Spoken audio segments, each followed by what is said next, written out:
आइए मैं तुम्हें लेके चलता हूं एक ऐसे मंजर की तरफ, आपको बड़ी हंसी आएगी, आपको बड़ा मजा भी आएगा, लेकिन मजा देने के लिए और हंसाने के लिए मैं आपको तकरीर नहीं कर रहा हूं। यहां आपको बुखारी शरीफ की एक हदीस का वाकया सुनाने जा रहा हूं, लेकिन इस वाकये में ही आपको थोड़ी सी मुस्कुराहट आ जाएगी।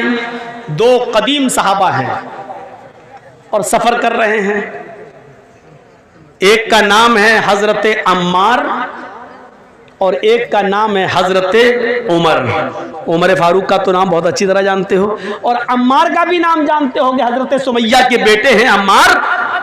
वो सुमैया जिनको शर्मगाह में नेजा दाखिल कर दिया गया था और इस्लाम में पहली जो शहीद हुई थी। एक थे अम्मार और एक थे उमर, दोनों सफर में थे। अब मैं अपनी स्पीड थोड़ी स्लो कर रहा हूं, आपको तभी आप समझ पाएंगे। दोनों सफर कर रहे हैं और रात में एक जंगल से गुजर हो रहा है। सोचते खतरनाक जानवर हैं, इसलिए इसी जंगल में सो लिया जाए, आराम कर लिया जाए। उन्होंने अपनी अपनी चादर बिछाई और सो गए। फजर की नमाज में दोनों को उठना था, फजर की नमाज में दोनों को उठना था। बड़ा दिलचस्प वाकया सुना रहा हूं, आपको भी मजा आएगा, सुनिए। और जिनको मसला मालूम नहीं होगा वो मसला भी जान जाएंगे। दोनों को फजर की नमाज में उठना था और दोनों फजर की नमाज के वक्त उठे, लेकिन दोनों ही जुम्बी हो गए। जुम्बी समझते हैं? दोनों को ही गुस्ल की जरूरत पड़ गई। अब तो समझ गए ना, खुलकर कहने की जरूरत नहीं है। यानी दोनों इंसान हैं, आदमी सोता है, दोनों को ही नाइट फॉल हो गया। अब गुस्ल करना पड़ेगा तभी नमाज होगी, लेकिन पानी नहीं है।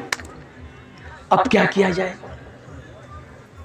तो हजरत अम्मार कहते हैं, उमर जी मुझे मसला मालूम है। कहा क्या? सुनिए, बहुत स्लो सुना रहा हूं ताकि आपके दिमाग में बिल्कुल घुसा दूं। कहा, उमर मुझे मसला मालूम है। अल्लाह के नबी जुमे का खुतबा दे रहे थे तो आपने फरमाया जब पानी ना मिले तो पाक मिट्टी से तयम्मुम कर लो। हजरत उमर कहते चुप रहो, जिस मस्जिद में अल्लाह के नबी ने ये खुतबा दिया उसमें हम भी थे। आपने ये बात कही थी कि पानी ना मिले तो तयम्मुम कर लो, लेकिन वो वुजू के लिए कहा था, गुस्ल के लिए नहीं। हमको वुजू की जरूरत नहीं है, गुस्ल की जरूरत है। अल्लाह के रसूल ने उस मस्जिद में जो जुमे का खुतबा दिया था उसमें यह कहा था कि अगर वुजू के लिए पानी ना मिले तो तयम्मुम कर लो।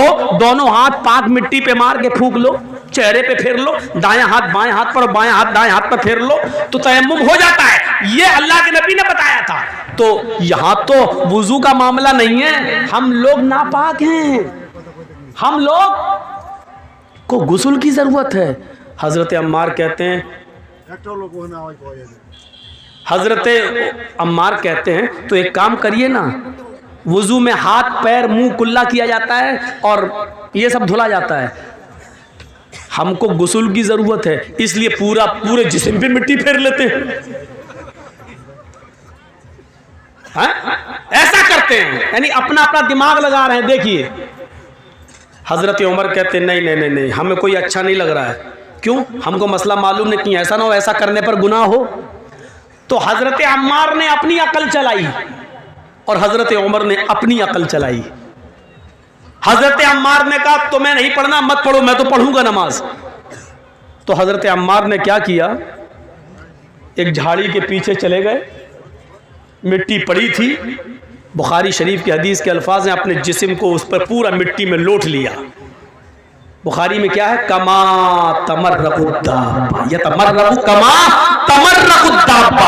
हजरत अम्मार मिट्टी पर ऐसे लोटे, ऐसे जैसे चौपाया। आपने देखा होगा जानवर को मिट्टी में ऐसे ऐसे करता ना, फिर झाड़ देता अपने आप को, पूरे जिस्म पर मिट्टी हो जाती है उसके। तो हजरत अम्मार ने ऐसे ही किया, पूरा करके पूरे जिस्म पर मिट्टी मल ली और गए और नमाज पढ़ ली। हजरत उमर देख रहे हैं, उन्होंने नमाज नहीं पढ़ी, हजरत अम्मार ने पढ़ ली। हजरत उमर ने कहा पता नहीं सही हुआ कि गलत। नहीं, उन्होंने अपनी अकल दौड़ाई, नमाज नहीं पढ़ी। शहर में गए, सुबह सूरज निकलने के बाद पानी मिल गया और जैसे ही पानी मिला तो हजरत उमर ने सबसे पहले गुस्ल करके फजर की नमाज कज़ा कर ली, पढ़ ली। उस जमाने में मोबाइल का दौर नहीं था। दबाया, हाँ जर्जी साहब जरा बताइए तो, मालूम है